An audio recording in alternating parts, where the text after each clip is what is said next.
Hey guys, this is Sam from Brick Bros and welcome back to another video. Today I want to showcase my alternate build of Soundwave. Like my previous alt builds, every piece that you need for this mock is included in the Soundwave set 10358. This alternate build uses around 1,350 pieces and incorporates some pretty sick building techniques, a few of which I'll highlight later in this video. For anyone interested in building this mock themselves, I posted the instructions on my Rubricable page. I want to thank everyone who has supported me in the past by purchasing my mocks. Your support is truly the reason I'm able to keep designing awesome creations like this for the LEGO community. So without further ado, let's take a closer look at this Soundwave alt build.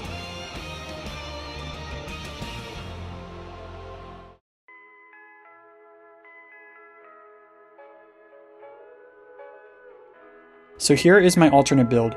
This version is based on G1 Soundwave and was heavily inspired by the Blokees model. The first detail I wanted to tackle was the chest.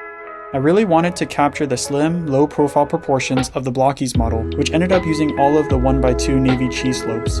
Unfortunately, that meant I wasn't able to preserve the cassette function from the original set, but I think the final look of the model makes the trade-off worth it.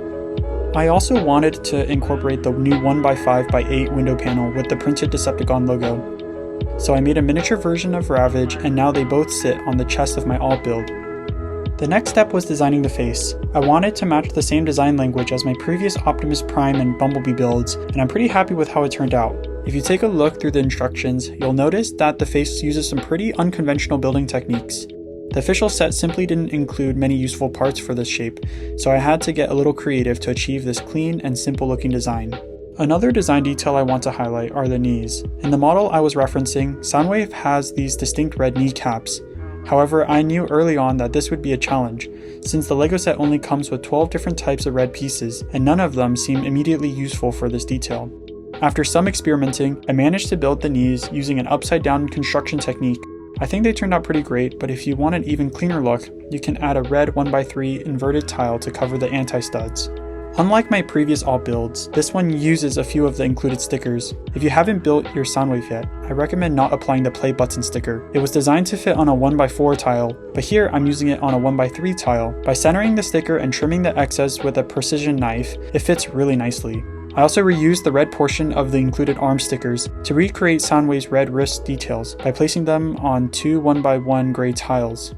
If you'd rather not cut the stickers, you can simply replace those pieces with a red 1x2 tile from your own collection.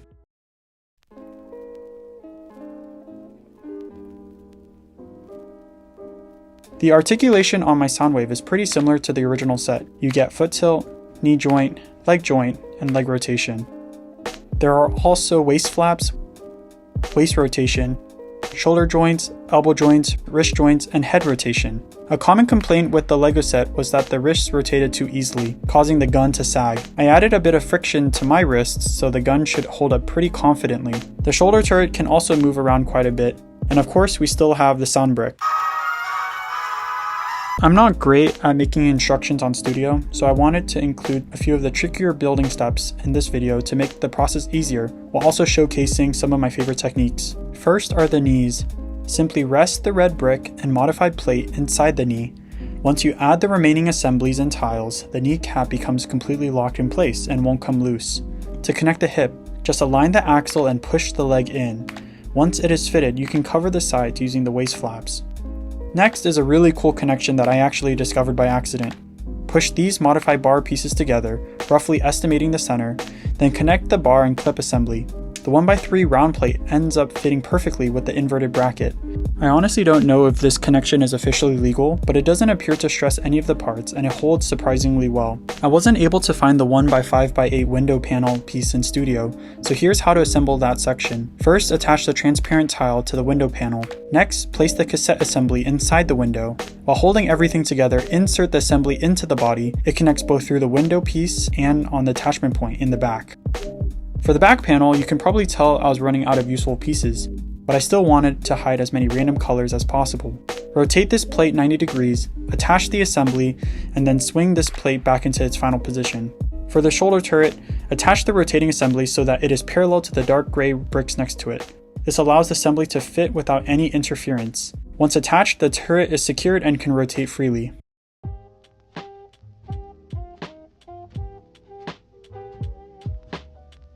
If If you do give this alt build a try, here are a few things to keep in mind. When picking it up, hold it by the waist since I wasn't able to find a good way to lock the torso to the waist. This is only really a concern when carrying the model around and not when posing it. I also found that if you handle the legs too roughly, they can slowly work out of the hip assembly. Just avoid pulling the legs too hard, and if you notice them starting to come out, simply push them back into place. Here's Soundwave next to my Bumblebee alt build. Bumblebee ended up being far more popular than I ever expected, and I'm incredibly grateful to everyone who picked up a copy. If you already own the Soundwave set, I hope you give this alt build a try. Even if you end up preferring LEGO's design, I think you'll still pick up some fun building techniques along the way. I'm currently updating my Optimus Prime alt build so that it is closer in height to Soundwave. Right now, Optimus is about a head taller. If you already bought Optimus, you will receive the new instructions once I release them. Thank you for watching my video. If you're a subscriber, stay tuned for some upcoming Star Wars Revenge of the Sith mocks. I'll catch you guys in the next video.